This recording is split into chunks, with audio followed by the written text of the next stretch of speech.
The massive crystal dome of Nexus Prime stretched across the horizon like a frozen wave, its surface reflecting the light of 3 different suns. Inside the great chamber, 12 different species sat in a circle that had remained unchanged. For over 1,000 years, the air hummed with the sounds of breathing, clicking, and the soft whispers of universal translators working overtime. Commander Taman walked slowly to the center of the room, his black boots making sharp sounds against the smooth floor. In his hands he carried a small data pad that glowed with soft blue light. The information on that pad would decide the fate of an entire world, though he did not know it yet.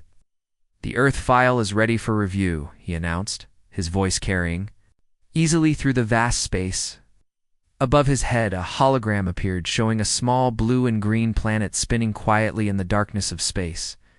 White clouds moved across its surface like cotton balls drifting in a gentle breeze. The council members leaned forward to get a better look. Some had eyes like humans, others had compound vision like insects, and a few saw only in heat patterns. But they all focused on the same thing, this tiny world that had somehow caught their attention. Hyjin represented the gas-welling ethereals, floated closer to the display. Her body was almost transparent, like smoke given form. "Tell us about their technology," she said, her voice sounding like wind through leaves. Tae-Min touched his datapad, and the hologram changed. Now it showed crude metal rockets struggling to escape the planet's gravity. "They have barely reached their own moon," he said with a small laugh. "Their fastest ships take days to travel distances our shuttles cover in minutes." The silicon representative, Jiho, shifted in his seat. His body was made of living crystal that changed colors as he thought. Right now he was a dull gray, which meant he was bored. "What about weapons?" "Primitive projectiles that fire metal bullets," Taman replied. "They still use chemical explosives. Their most advanced weapons are nuclear devices that would barely scratch our shield technology." A ripple of amusement passed through the chamber. The mantid representative clicked his mandibles together in what his species considered laughter. Even the normally serious aquatic delegate allowed a few bubbles to escape from her breathing apparatus. "Show us their military," requested the Avian Council member, her feathers ruffling with interest. The hologram shifted again, displaying what humans called their most powerful warships. They were simple metal cylinders with engines attached to the back, moving so slowly through space that they seemed almost frozen. The largest vessel was barely 300 meters long, smaller than most galactic cargo haulers. "This is their flagship," Taman said, pointing to a particularly bulky vessel. "It achieves perhaps 1/10 light speed under perfect conditions. The crew needs to sleep for months during longer journeys." The laughter was louder now, even. The usually dignified crystalline prime minister allowed his form to flash with colors that indicated amusement. These humans sounded like children playing with toys, not a species worthy of galactic attention. "What is our recommendation?" asked the energy being representative, whose voice sounded like electricity crackling through metal. "Standard developing." "World protocol," Taman replied without hesitation. "Complete non-interference. They pose no threat to galactic stability and offer no resources we cannot find elsewhere. In perhaps 10,000 years, they might develop basic space travel. Until then, they are irrelevant." The vote was swift and unanimous. 12 species representing thousands of worlds and trillions of beings agreed that Earth was not worth their time. The planet's file was marked with the seal of dismissal and filed away in the vast galactic archives. It's forgotten almost before the chamber lights dimmed. But high above the crystal dome, hidden in the shadow of Nexus Prime's smallest moon, a small probe recorded everything. It was no bigger than a human thumb, its surface covered in technology that bent light around it like water around a stone. The probe had been watching for months, learning the galactic languages, studying their technology, and waiting for exactly this moment. Inside the probe, a message was already being prepared for transmission. It would travel faster than any galactic vessel, using technology that the Council had never seen before. The message was simple and direct, meant for a woman named Sora, who sat in a hidden facility beneath the ice of Antarctica. The transmission lasted only seconds, but it contained everything Earth needed to know. The galaxy had noticed them, judged them, and found them wanting. Earth had been dismissed as primitive and harmless, placed under a protection order that was really a prison sentence. They were to be left alone, ignored, and forgotten. Sora. Read the message 3 times before standing up from her station. Round her. Hundreds of the brightest minds from every nation on Earth worked in perfect cooperation, united by knowledge that had changed everything. They had known this day would come, had prepared for it, and now it was here. Earth had been written off by the galaxy. That was their first mistake, and it would be their last. The humans had been busy during those months of observation, and they had learned that in the vast darkness of space, being underestimated was the greatest advantage of all. The message was sent, and across the globe, humanity began to prepare for war.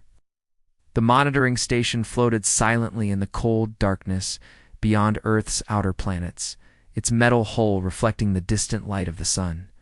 It was no bigger than a small building, but inside its cramped corridors, machines worked day and night to watch the blue planet spinning far below. The station had been there for 3 years, recording everything the humans did and sending reports back to the Galactic Archives. Station AI 447 was not truly alive, but it was smart enough to notice patterns. For the first 2 years, Earth had been predictable. The humans built their small cities, launched their crude rockets, fought their tiny wars, just as the galactic databases said they would. But something had changed in the past 12 months. AI 447 was beginning to worry. The energy readings were all wrong. Where Earth should have been producing the same amount of power as always, the numbers kept climbing. Electromagnetic signatures that should have been stable were spiking across the spectrum. Most troubling of all, the construction activity on the planet's surface had increased by 400%. And AI 447 could not understand why. Back on Earth, in a facility buried deep beneath the mountains of Colorado, Dr. Minho stood before a holographic display that showed the entire galaxy. The map was covered in colored dots, representing different species, trade routes, and military installations. It was the most complete picture of galactic civilization that humanity had ever possessed, and it had cost them everything to obtain. Surveillance station is still there, he said, pointing to a small red dot at the edge of their solar system. It sends a report to the Galactic Archives every 7 days. They think we don't know about it. Around him, men and women from every nation on Earth worked together in ways that would have been impossible just 3 years ago. Chinese scientists worked alongside American engineers. Russian military experts shared data with Japanese researchers. The discovery of alien watchers in their backyard had done what no human leader had ever managed. It had united the species under a single banner. General Yoon-ji, who had once commanded South Korea's space defense forces, now led the unified military command of the entire planet. She studied the intelligence reports with eyes that had seen too much in too little time, long before they realized we're not the same species they cataloged.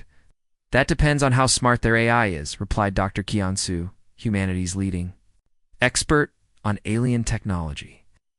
3 years ago, he had been a simple computer programmer. He spent his days reverse engineering equipment that used principles his textbooks said were impossible if it's programmed like most galactic systems. It will flag unusual activity, but assume we're just going through a normal development phase. Minho touched a control, and the holographic display changed to show Earth as it appeared to the monitoring station. The planet looked busy, but harmless, exactly what they wanted the watchers to see. Hidden beneath the surface, however, was a different story entirely. The Unity Complex, where they now stood, was just one of dozens of similar facilities, scattered across the globe. Each one was connected to the others by quantum communication networks that operated faster than light. In these hidden chambers, humanity's greatest minds worked on projects that would have seemed like magic to their ancestors. Show them the orbital construction, Young-ji said. The display shifted to show the space around Earth's moon. To the alien watchers, it looked like normal human activity, a few small space stations, some mining operations, nothing threatening. But hidden in the moon's shadow, massive construction yards worked around the clock to build vessels that incorporated technology stolen from a dozen different species. The Koreans have finished the first prototype, reported Dr. Su Young, the project's chief engineer. It can phase through solid matter just like the ethereal ships. The Americans completed their gravity drive last week. It's actually more efficient than the original hegemony design. Minho nodded slowly. Every human nation had contributed something to their crash program of technological advancement. The Europeans had cracked the secret of energy shields. The Africans had developed new materials that were stronger than anything in the galactic databases. The South Americans had created weapons that could punch through any known armor. No. Many ships can we field? Asked Yunji. 12,000 combat vessels, with more coming online every day, So-Young replied. Each one is crewed by volunteers who know they may never see home again. The room fell silent as the weight of those words settled over them. Outside the facility's reinforced windows, the night sky still looked peaceful, but everyone in the room knew better. Somewhere out there, alien civilizations continued their ancient routines, confident that Earth remained a primitive backwater that posed no threat to anyone. They had no idea that the small blue planet was preparing for war, on a scale the galaxy had never seen. Every day, human factories produced weapons that combined the best technology from 12 different species. Every night, human volunteers trained on simulators that taught them to fight in ways that would confuse and terrify their enemies. The monitoring station continued its patient watch, recording the surface activities and filing its routine reports. AI 447 noted the increased energy output and flagged it as unusual, but not threatening. After all, developing species often went through brief periods of rapid advancement before they destroyed themselves or settled into comfortable stagnation. What the AI could not detect was the revolution taking place in the hidden depths of the planet below. Humanity was no longer asking for permission to exist among the stars. They were preparing to take their place by force. The galaxy's watchers would be the first to learn just how dangerous a dismissed species could become. Captain Wujin had been patrolling the Kepler sector for 8 years. He thought he had seen everything the galaxy could throw at him. Pirates with stolen weapons, smugglers with modified ships, even the occasional rogue AI that had broken free from its programming. But as he stared at his sensor display, he realized he had been very wrong. "Sir, I'm reading massive energy signatures dead ahead," reported his sensor officer, her voice tight with confusion. "They appeared from nowhere, and they're gone again." Wujin leaned forward in his command chair aboard the patrol vessel Dominator. The readings made no sense at all. Energy spikes that should have been visible from light years away had appeared for exactly 3 seconds, then vanished as if they had never existed. "Run a full spectrum analysis. Check for equipment malfunction." "All systems are functioning normally, sir," came the reply. "But sir, we're picking up debris." Main screen flickered to life, showing a field of twisted metal drifting slowly through space. Wujin's blood ran cold as he recognized the hull patterns. Hegemony military vessels, 12 of them reduced to scrap metal and frozen atmosphere. The entire Falcon Squadron had been there just hours ago, investigating reports of pirate activity. "Any survivors?" he asked, though he already knew the answer. "Negative, sir. No life signs, no escape pods, no distress beacons. It's like they were just erased."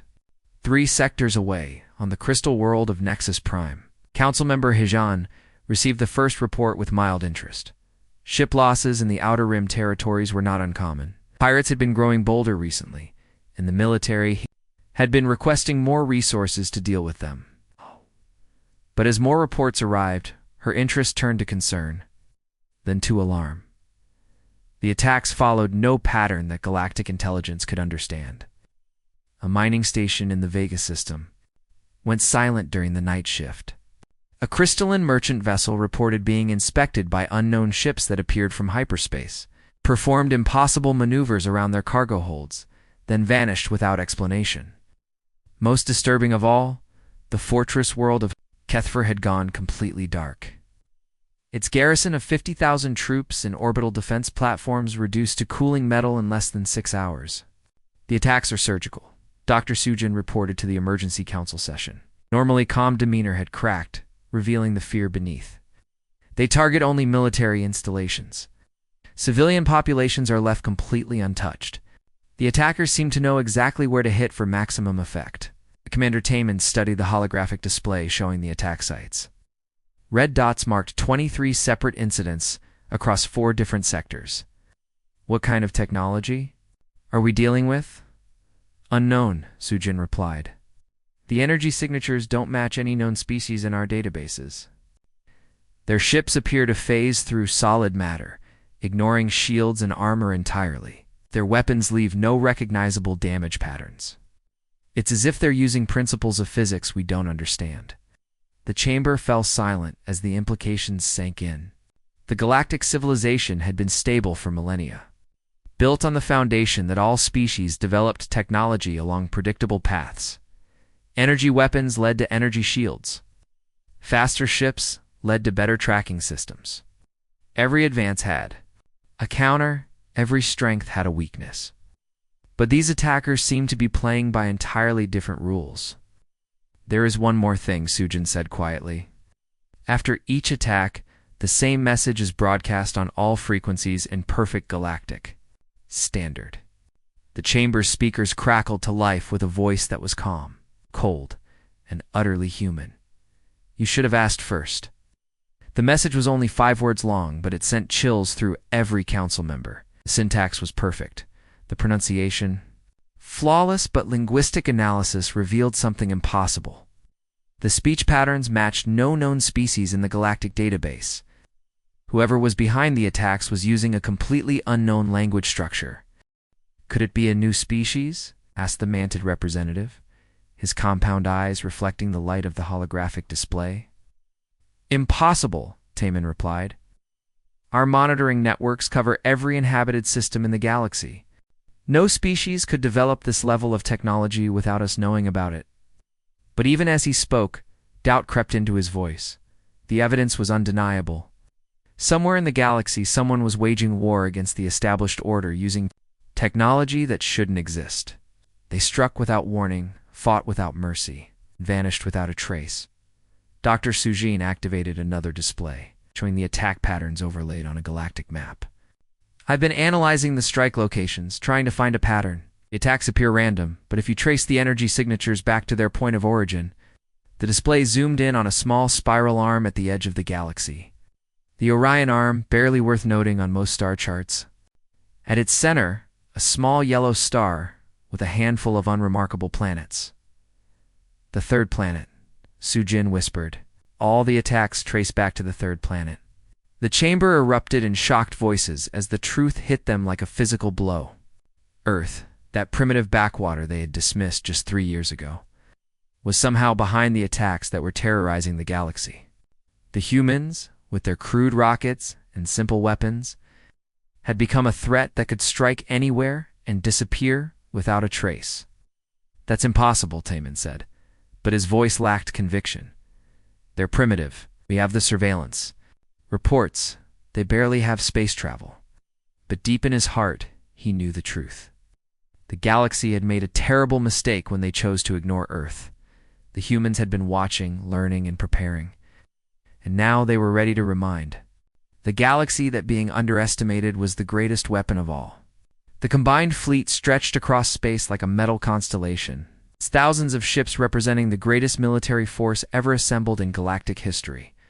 Admiral Dong Haiyan stood on the bridge of his flagship Inevitable Victory, watching the tactical display with satisfaction. The massive vessel was 5 kilometers long and bristled with weapons that could crack planets in half.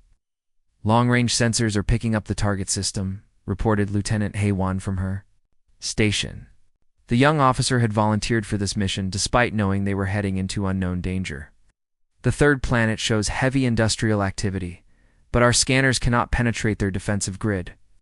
Dong Haiyan studied the holographic display with growing unease. According to their files, Earth should have been a primitive world with simple cities and crude technology.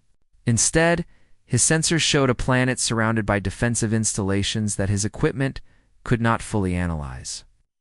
The space around the world was filled with vessels that moved in patterns too complex for his computers to predict. How many ships are they fielding? He asked. Unknown, sir, Heywan replied. Our sensors detect thousands of energy signatures, but they keep phasing in and out of normal space. It's like they're using some kind of stealth technology we've never seen before. The 12 species of the Galactic Fleet had contributed their finest vessels to this mission. Crystalline dreadnoughts that could survive the heat of a star's core floated alongside ethereal phase ships that could pass through solid matter, manted high vessels coordinated with aquatic bioships and formations that had proven unbeatable for centuries. Each species brought their best technology, their most experienced crews, and their deadliest weapons. But as they approached the Earth system, something felt wrong. The humans should have been terrified, sending desperate messages of surrender, or fleeing to the outer planets. Instead, the system seemed to be waiting for them with an almost casual confidence that made Dong Haeon's skin crawl. "Sir, we're receiving a transmission from the planet's surface," announced Communications Officer Young-soo. The main screen flickered to life, showing a human woman in a simple military uniform. Her dark hair was pulled back in a practical style, and her eyes held no fear at all. She looked like someone who had been expecting this moment for a very long time. "This is Admiral Nari of the Earth Defense Force," she said, her voice carrying clearly across the void between worlds. "You are in violation of our sovereign space. You have one opportunity to withdraw peacefully." A ripple of laughter passed through the alien bridge crew. The audacity of this primitive species was almost amusing. Dong Haeon activated his own transmission, allowing his mandibles to click in what his species considered superior amusement. "I am Admiral Dong Haeon of the Galactic Defense Force," he replied. "You are accused of unprovoked attacks on galactic citizens. Surrender now, and we will consider allowing your species to survive." The human woman's expression did not change. If anything, she looked slightly disappointed. "You misunderstand," she said calmly. "We weren't asking." The transmission ended, and for a moment, space around Earth seemed perfectly quiet. Then everything changed at once. Thousands of human vessels materialized from what had appeared to be empty space, their sleek forms moving with impossible coordination. They were smaller than the galactic ships, but they moved like living things, flowing around the massive alien fleet like water around stones. Their hulls were dark and smooth, reflecting no light, making them difficult to target. "They're not following any known tactical doctrine," shouted Lieutenant Hae-won as the human.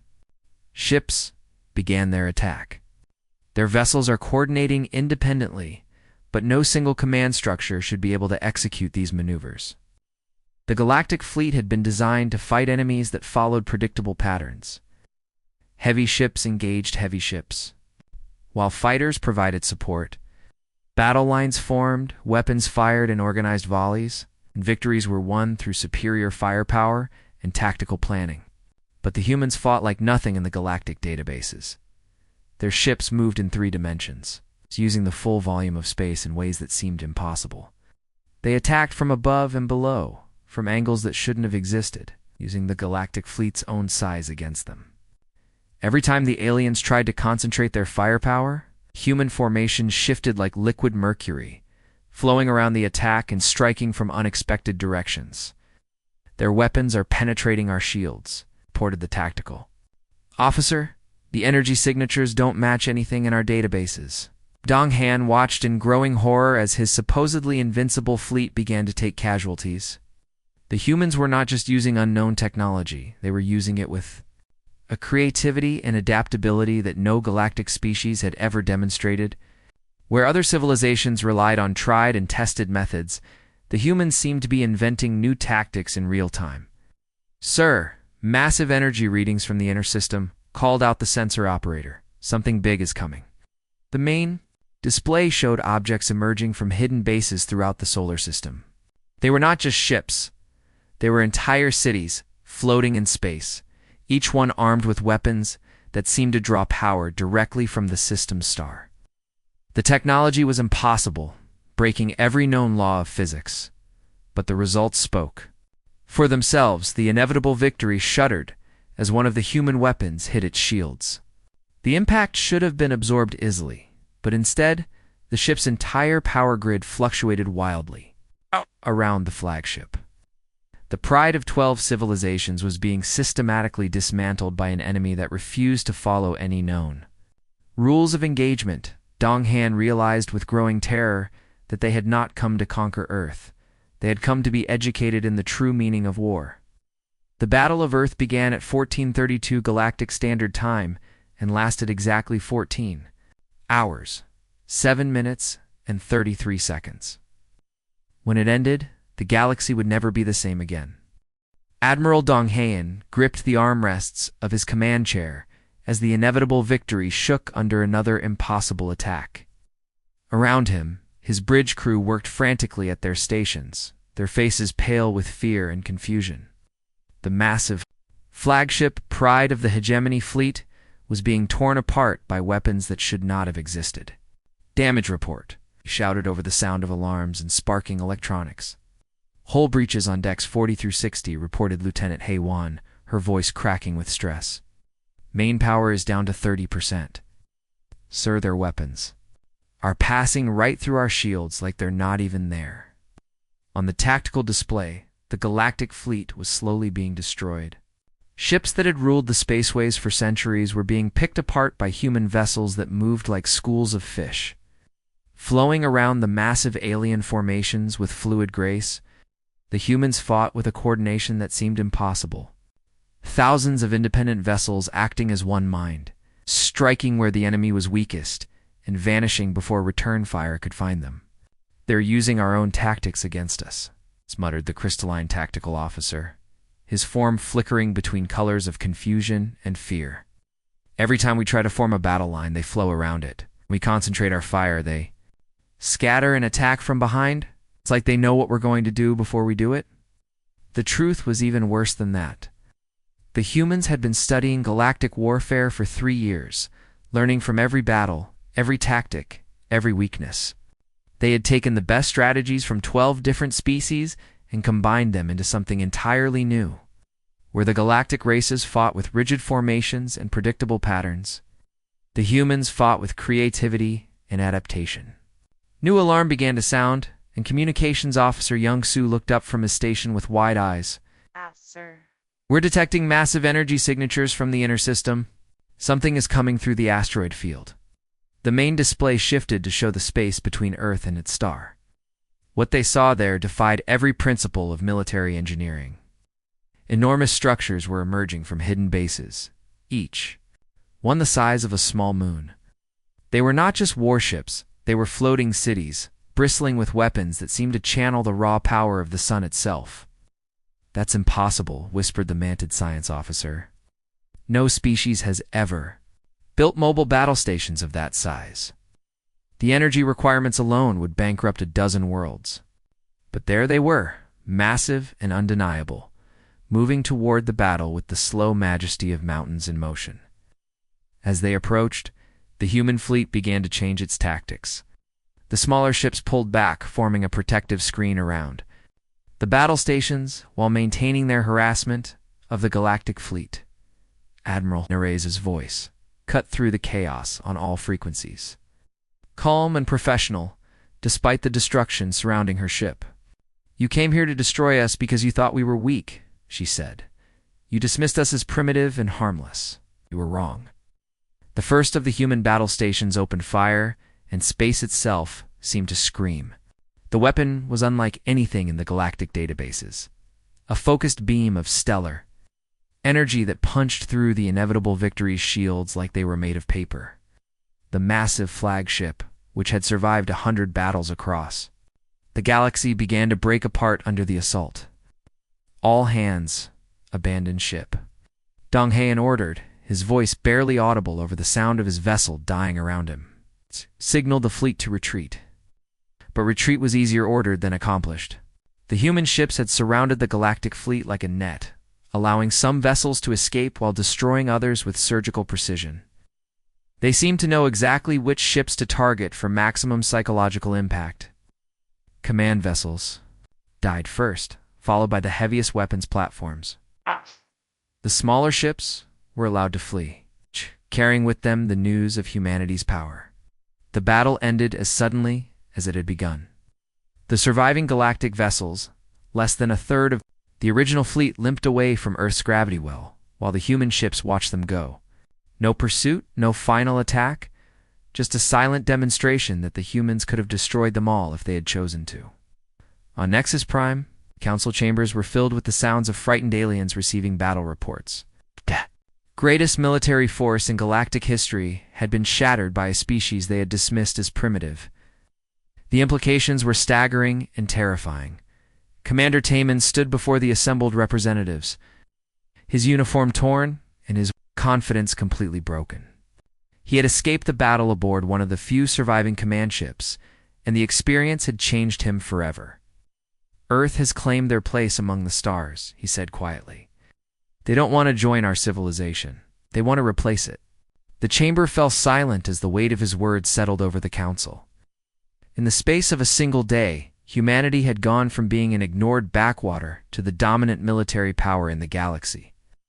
They had demonstrated technology that made the oldest civilizations look primitive, tactics that made the greatest military minds seem foolish, and a unity of purpose that no galactic species had ever achieved. "What do they want?"